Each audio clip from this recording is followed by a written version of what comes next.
નમસ્કાર વિદ્યાર્થી મિત્રો, આપણે અગાઉના વિડિયો લેક્ચરની અંદર આપણું ચેપ્ટર નંબર 2 હમ ભી બને મહાન, જેની અંદર મિત્રો આપણને 4 પ્રેરક પ્રસંગો આપવામાં આવેલા હતા, જેમાંથી છેલ્લા 2 પ્રસંગો એટલે કે सफलता का रहस्य जो सचिन तेंदुलकर के जीवन का प्रसंग हमने पढ़ा, और साथ ही चौथा जो प्रसंग था प्रामाणिकता, यानी कि हजरत अली के राजकाज में काम करने की जो निष्ठा और प्रामाणिकता, हजरत अली के जीवन से हमें प्रामाणिकता गुण सीखने को मिलता है, उसके बारे में हमने चर्चा की थी। और साथ ही दूसरे चैप्टर के अभ्यास के जो प्रश्नों थे उनके बारे में भी गत वीडियो लेक्चर में हमने अध्ययन कर लिया था। तो दोस्तों, आज के वीडियो लेक्चर में हम आगे बढ़ते हैं। तो हमारा दूसरे प्रकरण का जो स्वाध्याय है, उसी स्वाध्याय के कुछ प्रश्नों यहाँ पर दिया गया है, जिसका हम यहाँ पर दोस्तों आपके सामने चर्चा करेंगे। आप भी अपनी किताब पास में रखकर ये जो स्वाध्याय के दिए गए जो प्रश्न है उसके उत्तर किस प्रकार दिए जाएंगे, या हमने जो संपूर्ण पाठ का अध्ययन किया है उनमें से हम किस प्रकार उसी प्रश्नों का उत्तर दे सकते हैं। तो दोस्तों, स्वाध्याय का पहला प्रश्न है, निम्नलिखित प्रश्नों के उत्तर 1-2 वाक्य में दीजिए, तो लिखिए। तो पहला सवाल है, लड़के ने रोने का क्या कारण बताया? तो दोस्तों, हम बता सकते हैं कि वह लड़के ने रोने का कारण बताते हुए कहा कि उसके पास एक ही चवन्नी थी जो कहीं पर गिर गई। अगर वह नहीं मिले तो उसे माँ बहुत पीटेगी, यानी कि अगर वह नहीं मिली तो माँ उसे बहुत पीटेगी। इसी प्रकार लड़के ने रोने का कारण बताया। फिर दूसरा सवाल है, नरेंद्र बड़ा होकर किस नाम से प्रसिद्ध हुआ? तो दोस्तों, पहले प्रसंग में हमने पढ़ा कि वे नरेंद्र बड़ा होकर स्वामी विवेकानंद के नाम से प्रसिद्ध हुआ। उसके बाद तीसरा सवाल है, इस प्रसंग में नरेंद्र में कौन कौन से गुण नजर आते हैं? એટલે કે આપણે જે પહેલો પ્રસંગ ભણ્યા એની અંદર આપણને નરેન્દ્રની અંદર क्या क्या गुणों से આપણને જોવા મળે છે? तो हम कह सकते हैं कि भाई नरेंद्र में हमें कुछ ऐसे गुण नजर आते हैं कि जो नरेंद्र चाहता था कि वस्तु की अपेक्षा व्यक्ति को महत्व देना चाहिए, और उसकी दृष्टि से मानवता का ही स्थान सबसे ऊंचा होना चाहिए। ये नरेंद्र की सोच थी, उनके एक गुण थे कि वे वस्तु की अपेक्षा व्यक्ति को ज़्यादा हमें महत्व देना चाहिए, और उसकी दृष्टि से मानवता ही हमारा सबसे बड़ा कर्तव्य है, यानी कि मानवता का स्थान हमारे मन में सबसे ऊंचा होना चाहिए। फिर प्रश्न नंबर 4, द्वार पर रानड़े को देखकर स्वागत समिति के सदस्यों ने क्या किया? એટલે કે દરવાજા ઉપર મુખ્ય દ્વાર ઉપર ગોવિંદ રાનડેને જોઈને સ્વાગત સમિતિના સદસ્યોએ શું કર્યું? તો આપણે કહી શકીએ કે ભાઈ द्वार पर रानड़े को देखकर स्वागत समिति के सदस्यों ने उन्हें आदरपूर्वक मंच की ओर ले जाने का प्रयास किया, यानी कि उन्हें आदर पर मंच की ओर ले जाने का प्रयास किया जो स्वागत समिति ने किया। पांचवा प्रश्न है, अल्पाहार के समय कौन नहीं दिखाई दे रहा था? अर्थात सफलता का रहस्य जो हमने प्रसंग पढ़ा उसमें से प्रश्न आपको पूछा गया कि अल्पाहार के समय कौन नहीं दिखाई दे रहा, यानी कि नाश्ते का जो समय था उसी समय कौन नहीं दिखाई दे रहा था? तो हम कहेंगे कि वे अल्पाहार के समय कप्तान नहीं दिखाई दे रहा फिर छठा सवाल है सफलता के क्या क्या आधार है। तो मित्रों सफलताનો आधार શું છે? તો આપણે કહી શકીએ કે ભાઈ લક્ષ્ય के प्रति एकाग्रता, अविरत अभ्यास, कठोर परिश्रम और लगन ही सफलता का आधार है। दोस्तों अविरत अभ्यास, लक्ष्य के प्रति एकाग्रता और कठोर परिश्रम ही सफलता का आधार माना जाता है। सातवां सवाल है हजरत अली ने एक मोमबत्ती बुझाकर दूसरी मोमबत्ती क्यों जलाई? अर्थात हजरत अली ने एक मोमबत्ती जलाकर दूसरी मोमबत्ती क्यों जलाई, जो अंतिम प्रामाणिकता का प्रसंग है उसमें से दिया गया है। तो हम कह सकते हैं कि हजरत अली राजकाज का काम कर रहे थे, इसलिए उन्होंने राज की मोमबत्ती जला रखी थी। पर जब उन्होंने निजी काम शुरू किया, यानी कि अपना काम शुरू किया, तब उन्होंने जो राज की मोमबत्ती थी उन्हें बुझाकर अपने निजी काम के लिए अपने खुद की मोमबत्ती जला कर रख दी। तो इस प्रकार हजरत अली ने प्रामाणिकता का, निष्ठा का उदाहरण हमें दिया, क्योंकि वह मानता था कि भाई अपने निजी काम के लिए राजकाज का किसी भी चीज वस्तु का उपयोग करना एक प्रकार से हरामखोरी होगी, चोरी होगी, इसलिए उन्होंने इससे बचने के लिए ऐसा काम किया। हमारे पुरखों ने क्या कहा है? अंतिम सवाल है दोस्तों कि भाई अपना पूर्वजोए, पुरखो એટલે મિત્રો આપણે સમજી ગયા કે પૂર્વજો, अपना पूर्वजोए આપણને શું કહ્યું છે? तो हम कह सकते हैं हमारे पुरखों ने कहा है किसी के धन माल की लालसा मत करो। संस्कृत की एक उक्ति आपको किताब में दी गई थी जिसमें कहा था कि भाई माँ क्रुद्धः कस्य स्वित धनम, अर्थात किसी के माल धन माल की लालसा मत करो। अब दूसरा सवाल है निम्नलिखित प्रश्नों के उत्तर दीजिए। अर्थात मित्रों अहींया बीजा प्रश्नની અંદર આપવામાં આવેલા જે ચાર પ્રશ્નો છે એ પ્રશ્નના ઉત્તર છે આપણે વિસ્તારપૂર્વક દેવાના છે। જે પ્રશ્નો પણ આપણે અહીંયા પાઠની અંદર જે અભ્યાસ કર્યો છે એના આધારે અહીંયા આપવામાં આવેલા છે कि लोगों की बात सुनकर नरेंद्र ने क्या कहा? तो हम कह सकते हैं कि लोगों की बात सुनकर नरेंद्र ने कहा कि मेरा शिवलिंग तो साधारण मिट्टी का था, बालक की जान बचाने में वह टूट गया तो क्या हुआ? शिवलिंग को बचाने की अपेक्षा इस बालक की जान बचाना मेरा पहला कर्तव्य था, इसी प्रकार नरेंद्र ने कहा। फिर दूसरा सवाल रानडे को किसने रोका, क्यों?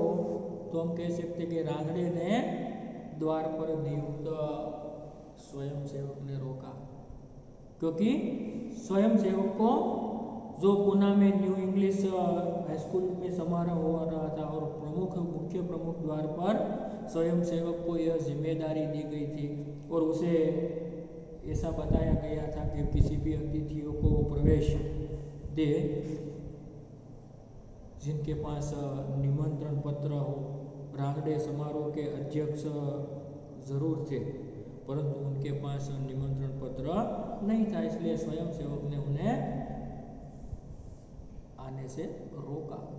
तो इसी प्रकार आप उत्तर दे सकते। तीसरा सवाल कोच, मैनेजर और साथी खिलाड़ी क्यों दंग रह गए? तो हम कह सकते हैं कि भाई अल्पाहार के लिए सब हाजिर थे, उसी समय टीम का कप्तान दिखाई नहीं देता था और पूरी टीम उसे ढूंढने में लग गई थी, पर वह कहीं पर भी नजर नहीं आया। आखिर किसी ने उन्हें उसके कमरे की गैलरी की ओर उसे देख लिया और वहाँ वह एक हाथ से गेंद को फेंक रहा था, यानी कि एक हाथ से गेंद को दीवार की ओर फेंक रहा था और वहाँ से फिर दूसरे हाथ से बल्ले से वह गेंद को खेल रहा था। और इसी प्रकार कि उनकी ये मेहनत, उनकी ये लगन, यानी कि खेल के प्रति ऐसा लगाव देखकर कोच, मैनेजर और साथी खिलाड़ी दंग रह गए। फिर चौथा सवाल है राजकाज का काम कैसे अच्छी तरह से चल सकता है? तो हम कह सकते हैं कि राजकाज का काम, जो हजरत अली राजकाज के लिए राज की मोमबत्ती जलाते थे, यानी कि अपना काम करने के लिए वह राज की मोमबत्ती बुझाकर अपनी मोमबत्ती जलाते थे। तो निजी काम के लिए यहाँ पर राज की मोमबत्ती जलाना उनकी नज़र में चोरी और हरामखोरी थी। राजकाज में हजरत अली ऐसी प्रामाणिकता की ओर गए तो यह सही तरह से चल सकता है। यानी कि राजकाज के काम के लिए जो यहाँ पर हजरत अली का जो हमें उदाहरण दिया गया है वो ठीक है, क्योंकि अपने निजी काम के लिए वह राजकाज की किसी भी प्रकार की चीज वस्तु का उपयोग नहीं करते। जो इसी प्रकार सभी आज के हमारे अधिकारी है, कर्मचारी है, हमारे जो राजनेता है, वो इसी प्रकार का आचरण करे तो राजकाज का काम अच्छी तरह से दोस्तों चल सकता है। ऐसी प्रामाणिकता, ऐसी ईमानदारी सभी कर्मचारियों, सभी अधिकारियों में होनी जरूरी है, तो देश और राज्य का काम अच्छी तरह से चल सकता है और राज्य यानी कि देश प्रगति की ओर आगे बढ़ सकता है। अब तीसरा सवाल है, उचित विकल्प के सामने गोला कीजिए। तो मित्रों यहाँ पर 5 विकल्प आपવામાં આવેલા છે, જેમાં नरेंद्र ने लड़के को क्या दिया, तो पहला उत्तर हम लिखेंगे यहाँ पर जो अठन्नी, चवन्नी, जीवलिन और रुपया। प्रश्न बीजो जे विकल्पों से, तो पहला सवाल है नरेंद्र ने लड़के को क्या दिया, तो उसका उत्तर क्या होगा, चवन्नी। यानी कि फिर दूसरा सवाल है, समारोह के मुख्य अतिथि कौन थे, हजरत अली, स्वामी विवेकानंद, गोपाल कृष्ण गोखले, महादेव गोविंद रानडे। तो उसका उत्तर आएगा महादेव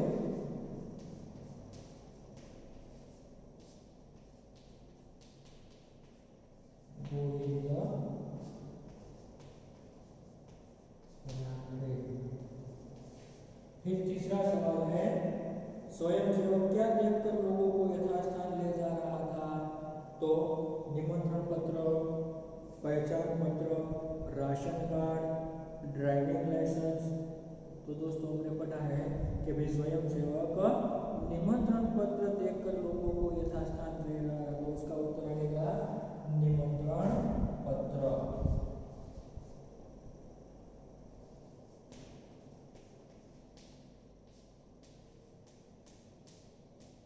उसके बाद नंबर 4, स्वागत समिति के सदस्य रानडे को किस ओर ले जाने का प्रयास कर रहे थे, ओके, तो विश्राम गृह की ओर, भोजन कक्ष की ओर, मंच की ओर की सभागृह की ओर। तो तीसरा विकल्प होगा यहाँ पर मंच की ओर। क्या जवाब आएगा, मंच। और 5वां अंतिम विकल्प है, किसे ढूंढने के लिए पूरी टीम लग गई, कोच को, मैनेजर को, कप्तान को या डॉक्टर को, तो हम कहेंगे कप्तान को।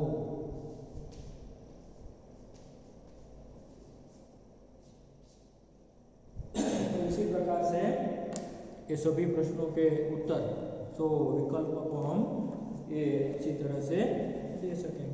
फिर दोस्तों चौथा सवाल है, यहाँ पर कोष्टक में से शब्दों को चुनकर समानार्थी शब्दों को जोड़ बनाइए और प्रत्येक शब्द का वाक्य में प्रयोग कीजिए।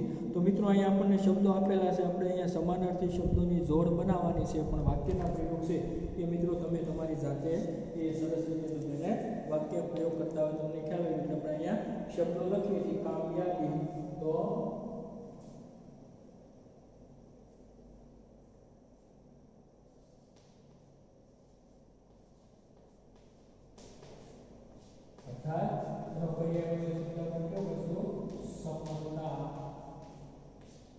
फिर दूसरा प्रश्न है ख्याल, तो विचार, यानी कि विचार। फिर नुकसान अर्थात हानि,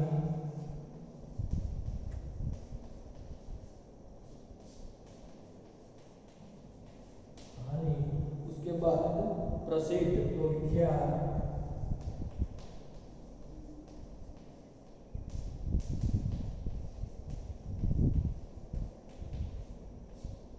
फिर जांच, परीक्षण और तपास वो परीक्षण अथवा तो આપણે ગુજરાતીમાં એને તપાસ કહીશું. ત્યાર પછી અમીર, ધનવાન,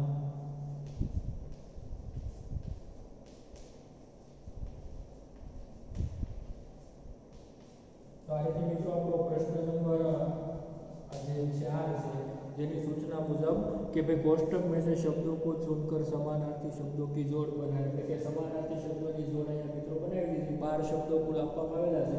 કામયાબી, सफलता, ख्याल, विचार, नुकसान तो हानि, प्रसिद्ध, विख्यात, झांस, परीक्षण, अमीर और धनवान. तो इस शब्द का प्रयोग करके आपको उसका वाक्य में जो प्रयोग करना है, आप अपनी तरफ से इस प्रकार वाक्य में प्रयोग कर सकते हैं, जो आपको होमवर्क के रूप में इसे लिखना है.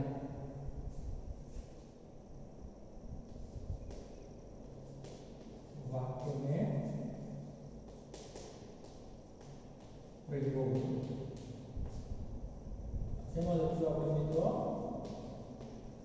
હોમવર્કની અંદર અહીંયા સમાનાર્થી શબ્દો છે તમને આપવામાં આવેલા છે. તમારે દરેકનું એક એક વાક્ય કામયાબી, સફળતા, અર્થાત એક વાક્ય કામયાબી શબ્દનો પ્રયોગ કરીને બનાવવાનું, બીજું સફળતાનું. ટોટલ તમારે 100 શબ્દો છે, 100 ના સમાનાર્થી, એટલે ટોટલ 12 શબ્દોના તમારે 12 વાક્યો છે તમારી જાતે બનાવવાના રહેશે. આ તમારું હોમવર્ક છે. ખાસ તમારા પાઠ્યપુસ્તકની અંદર પણ શબ્દો આપેલા છે, એની જોડ છે મેં અહીંયા આપેલી છે. ખાસ ધ્યાનથી તમે હોમવર્કની અંદર વાક્ય તમારી જાતે એને બનાવવાની પ્રેક્ટિસ કરવાની છે. તમારી રીતના કોઈ પણ વાક્ય તમે બનાવી શકો कि भाई हमें सफलता प्राप्त करने के लिए मेहनत करनी चाहिए, यानी कि कामयाबी, तो हम मेहनत करके कामयाबी प्राप्त करेंगे. ख्याल, विचार, इस प्रकार आप किसी भी प्रकार का आप अपने तरीके से वाक्य में प्रयोग कर सकते हैं. अब दोस्तों हमारे ये जो चैप्टर है उसका भाषा सज्जता में हम अगले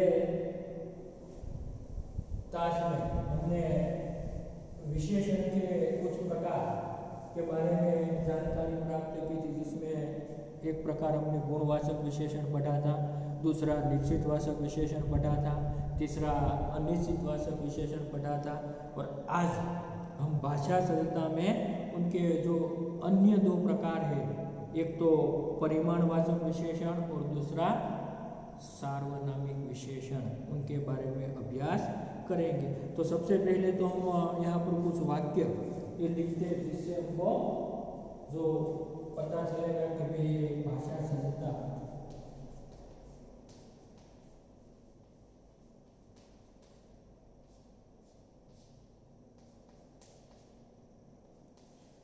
तो पहला वाक्य है राधा ने 2 लीटर तेल मंगवाया.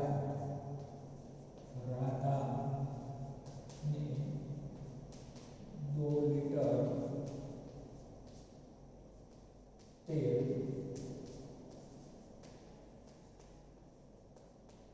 मंगवाया. फिर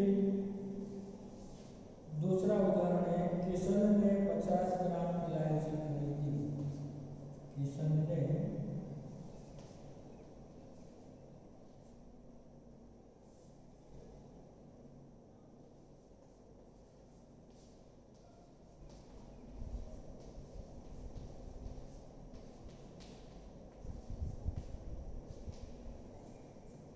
इलायची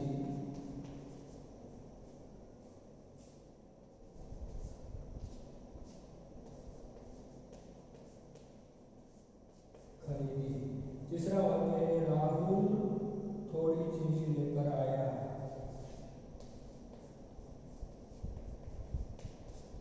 थोड़ी चीनी लेकर आया. और चौथा वाक्य है पिताजी बाजार से कुछ सब्जियां लाए.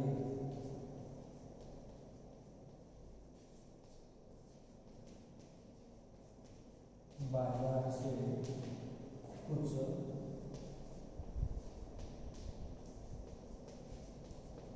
सब्जियां लाए। तो मित्रों अहींया आपणने आ चार वाक्यो आपवामां आवेला छे। चार वाक्योनी अंदर मित्रों तमने राधाने 2 लीटर तेल मंगवाया, किशन ने 50 ग्राम इलायची खरीदी, राहुल थोड़ी चीनी लेकर आया, पिताजी बाजार से कुछ सब्जियां लाए। तो अहींया जे आपवामां आवेला छे चार वाक्यो छे एनी अंदर रेखांकित शब्दो मित्रों 2 लीटर, 50 ग्राम, थोड़ी, कुछ आ शब्दों से आपने नापताल दर्शावे छे। शुं दर्शावे छे? नापताल। એટલે કે અહીં આપવામાં આવેલા જે ચાર શબ્દો છે જે રેખાંકિત કરવામાં આવેલા શબ્દો છે મિત્રો આપણને નાપતાલ એટલે કે માપતાલ દર્શાવે છે। 2 લિટર એક માપ દર્શાવે છે, 50 ગ્રામ તો એક ચોક્કસ માપ આપણને દર્શાવે છે। એવી જ રીતે અહીંયા થોડી તો થોડું અર્થાત એક માપ છે, પછી ગમે એટલું હોય પણ થોડું કે ભાઈ એક માપ થશે। એવી જ રીતે અહીંયા કુછ, કુછ એટલે કેટલું તો એ પણ એક माप दर्शावे छे। तो मित्रों આપણે એ વસ્તુ ધ્યાનમાં રાખવાની કે जो शब्द किसी वस्तु के नापताल को दर्शाते हैं उसे हम परिमाणवाचक विशेषण कहते हैं। कि भाई વાક્યની અંદર જે શબ્દ કોઈ પણ એ વસ્તુનું માપતાલ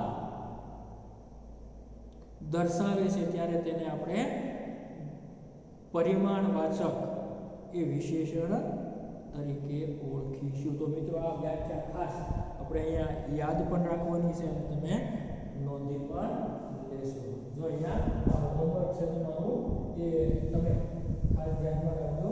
અને હવે અહીંયા બે વ્યાખ્યા લખીએ કે ભાઈ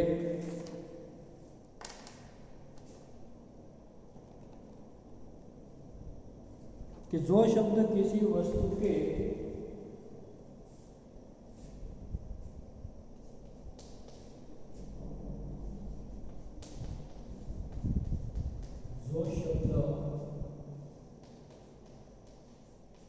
किसी वस्तु के नापताल को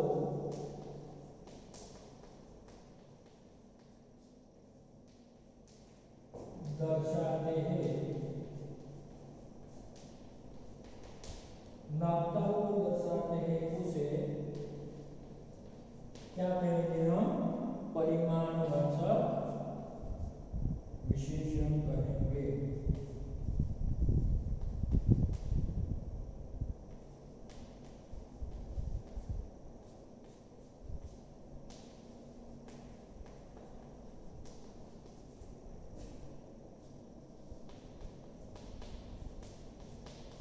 मित्रों अपने ख्याल है कि उदाहरण के अंदर कि जो शब्द किसी वस्तु के नापताल को दर्शावे કે જે શબ્દ કોઈ પણ વસ્તુનું માપતાલ એનું પ્રમાણ માપતાલ પ્રમાણ અહીંયા બે થોડું તો એક પ્રમાણ છે, કુછ તો એક પ્રમાણ એટલે કે માપતાલ કે પ્રમાણ દર્શાવે છે ત્યારે તેને આપણે પરિમાણવાચક વિશેષણ તરીકે એને ઓળખીએ છીએ। તો અહીંયા ચારે ચાર ઉદાહરણોની અંદર આપણને ખ્યાલ 2 લિટર, 50 ગ્રામ, थोड़ी और कुछ ये चारे चार उदाहरण के अंदर रेखांकित शब्दों से આપણને શું દર્શાવે છે? એ પરિમાણવાચક संख्या दर्शावे से। तो निम्नलिखित वाक्यों में से परिमाण विशेषण दर्शक विशेषण को चाट कर बक्से में लिखिए। यहाँ पर जो मित्रों कि भाई 2 मीटर कपड़ा दीजिए, दिनेश ने बहुत मिठाई खाई, राधा ने चाय में थोड़ा दूध डाला, मीना ने 1 किलो हल्दी ली। तो चारे चार उदाहरण के अंदर मित्रों अपने पहला उदाहरण के अंदर શું કહે છે? 2 मीटर कपड़ा दीजिए तो આમાં શું આવશે? 2 मीटर એ પરિમાણવાચક વિશેષણ દર્શાવે છે। બીજા વાક્યની અંદર આપણે એ બોક્સની અંદર તમે લખતા જાઓ સાથે સાથે કે ભાઈ 2 मीटर कपड़ा दीजिए तो 2 मीटर से परिमाणवाचक विशेषण से। दिनेश ने बहुत मिठाई खाई तो बहुत એટલે કે એક પ્રમાણ છે, માપ છે। તો બીજા બોક્સની અંદર શું આવશે? પરિમાણવાચક વિશેષણની અંદર बहुत। ત્યાર પછી રાધા ને ચાય में थोड़ा दूध डाला तो થોડા એક ચોક્કસ પ્રમાણ દર્શાવે છે અને ચોથાની અંદર મીનાને 1 કિલો હલ્દી લીધી તો 1 કિલો એ આપણને એક પ્રકારનું ચોક્કસ માપ દર્શાવે છે તો આ રીતે આપણે ચારે ચાર ઉદાહરણ હવે આપણને ખ્યાલ આવી જાય પરિમાણવાચક ઉદાહરણ 10 જે વિશેષણ છે કોને કહેવાય તો આ ચારે ચાર વાક્યની અંદર તમને ખ્યાલ આવી ગયો કે ભાઈ પહેલા વાક્યની અંદર 2 मीटर कपड़ा दीजिए यानी कि 2 मीटर परिमाणवाचक विशेषण है। दूसरे वाक्य में दिनेश ने बहुत मिठाई खाई तो बहुत परिमाणवाचक विशेषण है। राधा ने चाय में थोड़ा दूध डाला तो थोड़ा एक प्रमाण दर्शावे છે જે પરિમાણવાચક વિશેષણ છે અને ત્યાર પછી મીના ને 1 કિલો હલ્દી લી તો એ પણ આપણને 1 કિલો એક પ્રમાણ દર્શાવે છે તો આ રીતે અહીંયા મિત્રો આપણને ખ્યાલ આવ્યો કે પરિમાણવાચક વિશેષણ કોને કહેવાય હવે ત્યાર પછીનો એક બીજો પ્રકાર આપણે જોઈએ જેની અંદર કેટલાક વાક્યોને પહેલા આપણે અહીંયા લખીએ અને સમજવાનો પ્રયાસ કરીએ તો જેમાં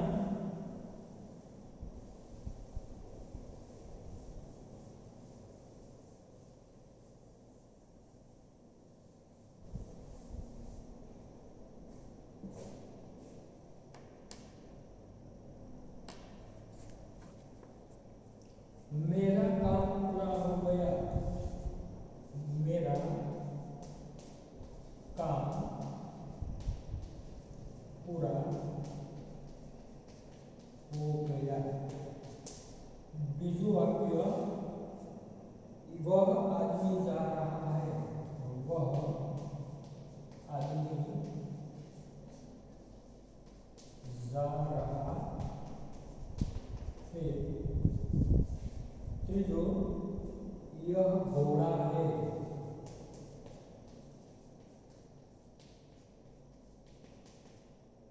चौथो वाक्य मुझे कोई किताब दे दीजिए मुझे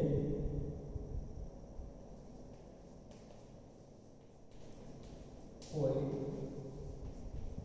किताब दे दीजिए અને પાંચમું છે વે કોણ લોગ છે વે કોણ લોગ છે હવે અહીંયા મિત્રો આપણે मेरा काम पूरा हो गया वह यह कोई और वे તો અહીંયા આપવામાં આવેલા જે રેખાંકિત વાક્યો છે જેની અંદર मेरा वह यह कोई वे આ બધી વસ્તુ શું છે મિત્રો સર્વનામ છે તો એ શબ્દ સંજ્ઞા की विशेषता दर्शाते हैं कि આ શબ્દો છે એ સંજ્ઞાનું વિશેષતા દર્શાવે છે જો સંજ્ઞા की विशेषता દર્શાવતો એના ઉપર આપણે વ્યાખ્યા બીજી આપી શકીએ કે ભાઈ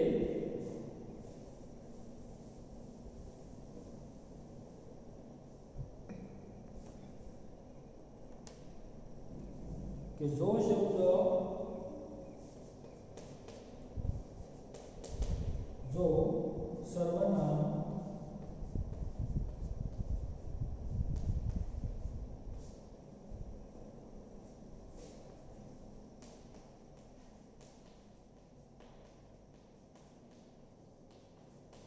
जो सर्वनाम किसी संज्ञा की विशेषता बताता है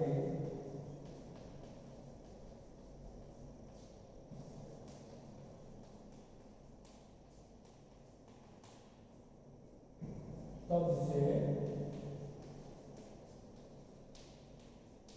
क्या कहेंगे सार्वनामिक विशेषण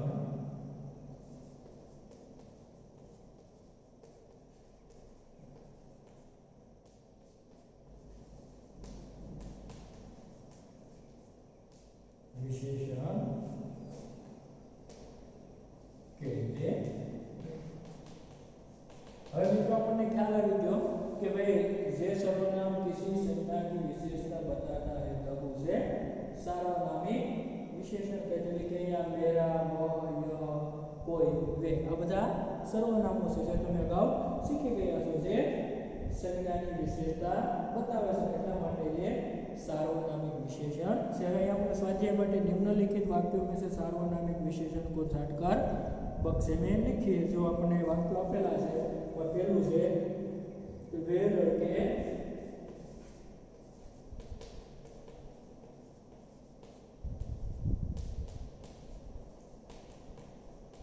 खेल रहे थे। तो ये सर्वनाम શું છે वे। આપણને ખ્યાલ આવી ગયો કે ભાઈ वे છે શું છે सार्वनामिक विशेषण છે। तुम्हारा काम पूरा हो गया। બીજું तुम्हारा काम पूरा हो गया। तो ये सर्वनाम શું છે तुम्हारा। तो એમાં આવશે सार्वनामिक विशेषण। પછી जो यह पेंसिल हिरन की है, यह पेंसिल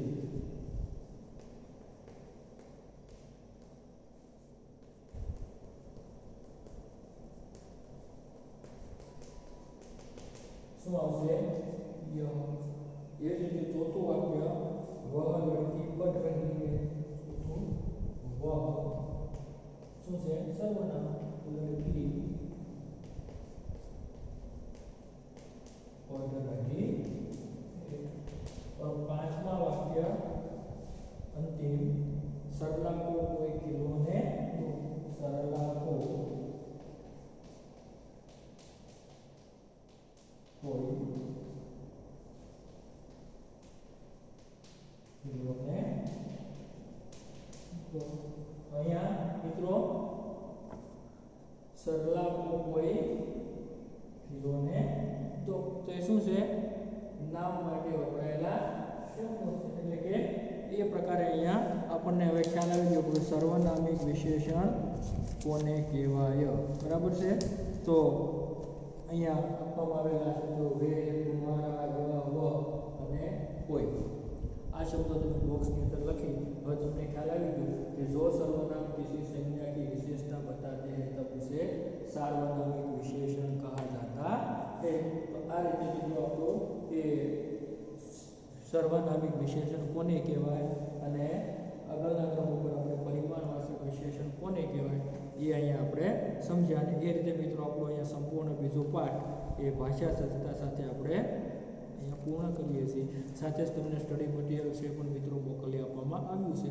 તો તમે સ્વાધ્યાયના અને અભ્યાસના પ્રશ્નો બુકમાં અને ખાસ કરીને ગ્રામરના પ્રશ્નો છે આ જે અગાઉ તમે લખ્યા છે એની સાથે જ એ સ્ટેપ બાય સ્ટેપ ગુણવાચક વિશેષણ, નિશ્ચિતવાચક, અનિશ્ચિતવાચક, પરિમાણવાચક અને ત્યાર પછી પાંચમો પ્રકાર આપણે અહીંયા છેલ્લે જોયું સાર્વનામિક વિશેષણ એની સાથે લખી લેજો જેથી કરીને તમને આગળ પણ એ વસ્તુ વ્યાકરણિક મુદ્દાઓ છે કાયમ માટે કામ લાગશે। અહીંયા આપણો વિડીયો લેક્ચર પૂર્ણ કરીએ છીએ। સાથે નેક્સ્ટ વિડીયો લેક્ચરની અંદર આપણે આગળના ચેપ્ટર ઉપર અભ્યાસ કરીશું।